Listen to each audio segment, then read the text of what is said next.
आज महाराष्ट्रासह संपूर्ण देशात रस्ते अपघातांचे प्रमाण चिंताजनक वेगाने वाढत आहे. दररोज वर्तमानपत्र, टीव्ही आणि सोशल मीडियावर अपघातांच्या बातम्या पाहायला मिळतात.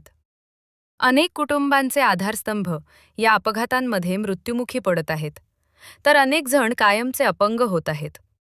त्यामुळे रस्ते अपघात हा केवळ वाहतुकीचा विषय नसून सामाजिक आणि मानवी जीवनाशी संबंधित गंभीर प्रश्न बनला आहे. रस्ते अपघातांच्या वाढत्या प्रमाणामागे अनेक कारणे आहेत. त्यातील सर्वात मोठे कारण म्हणजे व्यसन करून वाहन चालवणे. दारू, गुटखा किंवा इतर व्यसनांच्या प्रभावाखाली वाहन चालवल्यामुळे चालकाची निर्णय क्षमता कमी होते आणि अपघाताचा धोका अनेक पटीने वाढतो. दुसरे महत्त्वाचे कारण म्हणजे वाहनांचा अमर्याद वेग. अनेक तरुण वेगाला शौर्य समजतात, परंतु वाहनाचा वेग जितका जास्त, तितका अपघात झाल्यास जीवितहानीचा धोका अधिक असतो.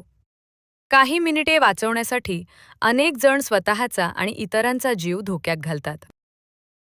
तिसरे कारण म्हणजे पुरेसा अनुभव नसताना वाहन चालवणे. आज अनेक अल्पवयीन मुले वाहन चालवताना दिसतात. वाहन चालवण्याचे नियम, वाहतुकीची शिस्त आणि रस्त्यावरील धोके यांची माहिती नसल्यामुळे अपघात घडतात. चौथे कारण म्हणजे वाहतुकीच्या नियमांकडे होणारे दुर्लक्ष.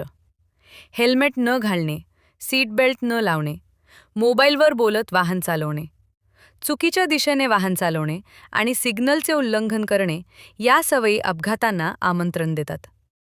पाचवे कारण म्हणजे रस्त्यावर वळण घेताना किंवा मुख्य रस्त्यावर प्रवेश करताना पुरेशी काळजी न घेणे. अनेकदा चालक अचानक वाहन रस्त्यावर आणतात.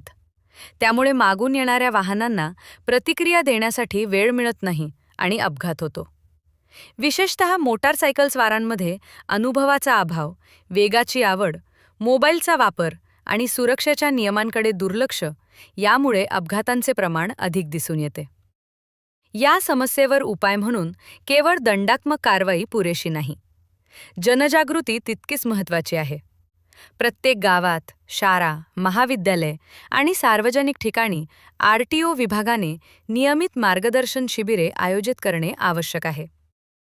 वाहन चालवण्याचे नियम पाळणे, व्यसनमुक्त राहणे, हेल्मेट व सीट बेल्ट वापरणे आणि जबाबदारीने वाहन चालवणे ही काळाची गरज आहे. रस्ते अपघात कमी करणे ही केवळ सरकार किंवा आरटीओची जबाबदारी नाही, तर प्रत्येक नागरिकाची सामूहिक जबाबदारी आहे.